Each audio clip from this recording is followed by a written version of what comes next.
ఎక్కడైతే రాధారాణి ఉంటుందో అక్కడ ఎప్పుడు కూడా సంతోషం సంపూర్ణంగా రోజంతా ఉంటుందన్నమాట. రాధారాణి అంటే ఎవరు? ఆమె హ్లాదిని శక్తి. ఆ హ్లాదిని శక్తి అంటే ఆమెని అందరి జీవులకి సంతోషాన్ని ఇచ్చేదే ఆ హ్లాదిని శక్తి.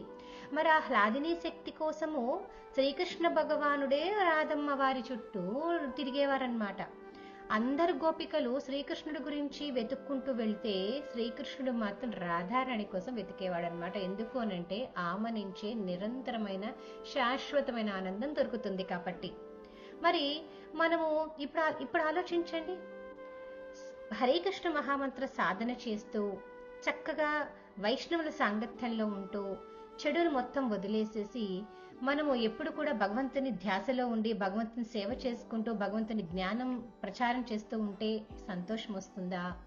పార్టీలు, సినిమాలు లేకపోతే ఇతర వాటిల్లో సంతోషపడతారా అనేది ఆలోచించండి. ఇక్కడ మనం తెలుసుకోవాల్సింది ఏంటంటే శాశ్వతమైన ఆనందం ఎక్కడ దొరుకుతుంది? అది ఈ శాశ్వతమైన ఆనందము జీవించినప్పుడు అలానే నిలిచి ఉంటుంది, మరణించిన తర్వాత కూడా శాశ్వతమైన ఆనందాన్ని పొందుతాం. ఎందుకంటే మళ్ళీ మనం జన్మ మృత్యు జన్మ చక్రాల్లో పడం కదా. సో ఈ హరే కృష్ణ మహామంత్రం అనేది జీవించినప్పుడు మరణించిన తర్వాత కూడా ఎప్పుడు కూడా ఆనందాన్ని కలగజేస్తుంది అనమాట. ఇప్పటికైనా మేల్కొనండి. ఈ హరే కృష్ణ మహామంత్రం చేయడంలో ఎటువంటి ఖర్చు లేనిది.